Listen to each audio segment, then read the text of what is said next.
I used to ask myself, why can't we borrow some of these words from maybe Kosa or some other African languages? Because Mm-hmm. I know that those languages, they have some of those words like bicycle, right? Bicycle, Mm-hmm. bicycle, Bible, right? Yeah. Right. Yes. And I came across an article written by Tapelo, one guy called Tapelo Otoresu. Probably he's your colleague. Um, Mm-hmm. He he was said, my professor at some point. okay, okay, Yeah. and he said the tradition of including borrowings Mm. in a dictionary is not a new phenomenon. It has the roots in the very uh, monolingual dictionary by Professor Kassa. Not, o- Mm-hmm. not only that, Kassa had made an important prediction in the same publication. He had observed that Kabosana Pue paper, Mm. Setswana se tsaya mafoko mo dipueng tse dingwe, go tla fitlhelwa mafoko a le mantsi e le a Sekgowa le Seburu ka go bo. Yeah. But I think you get my point. Yes. So the number of borrowing, especially from English, continue to grow. Here are some of the loan words recorded by MLA Kassa, the 1976 dictionary. Bo apole, and some of the words I just mentioned already. Apole, bicycle, Bible, bikey, banana, and Uh-huh. so forth. Yeah. Your thoughts? Yeah. Yes.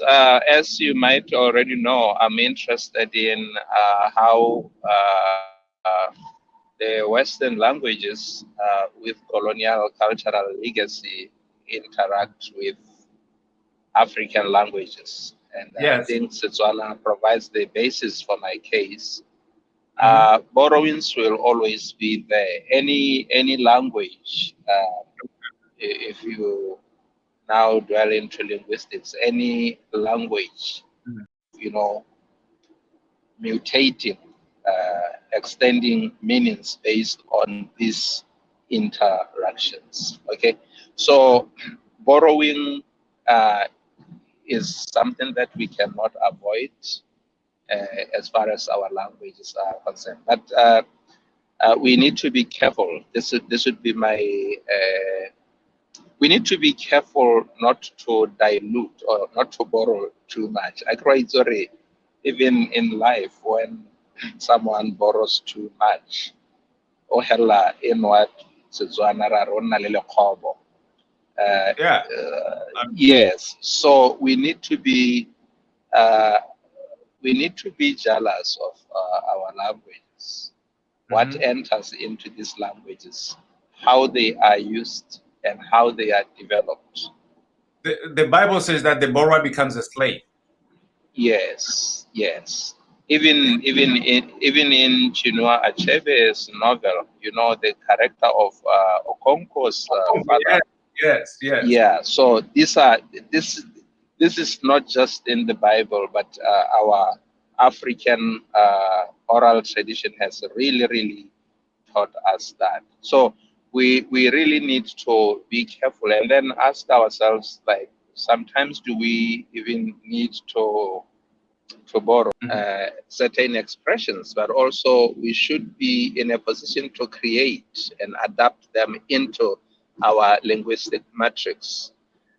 And then I gave an example about Justice Haulekwe, the former news anchor Mhm. at Radio of Botswana, how he translated a drone Mhm. into Mapotiela, Maipufisi. And then he was using two Setswana concepts Mhm. in a very creative manner, you know. Okay. But usually when we have to, you know, borrow, we have to think about how can we translate this in a meaningful way, in a way that reflects our worldview.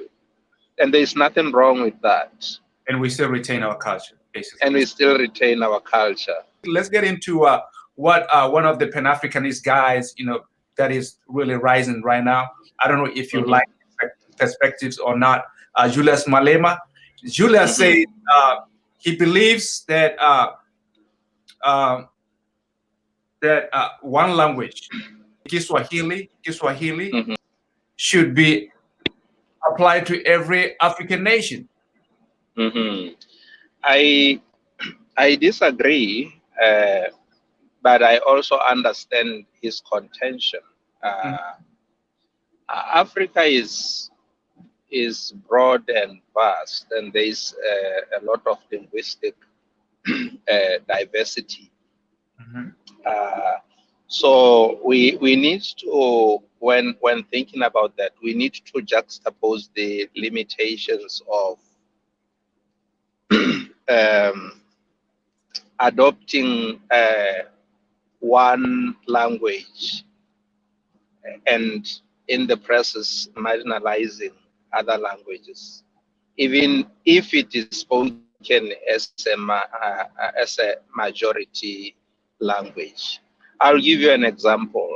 Right now in Botswana, we are already feeling the pain. Issues of linguistic marginalization are always debated. There is never any year that passes without people bringing that as important topics, right? So this should teach us that language is just a tool of communication. It's a system of signs and symbols. Adopting a language should be accompanied by the knowledge of self, who you are, and power, in as much as some of these languages that were brought to Africa during colonial period were thought of as languages of power, because in their they were associated with the bureaucrats, with the people who were designing and restructuring, and at times even pushing to disorder the traditional African law and justice systems that were put in place. So when we learn a language, now my take is that we must be able to, we should be able to be comfortable learning any African language, reading it and respect it, and learn about its people. So while Malema might have his views, I don't immediately share them, but you're not necessarily dismissing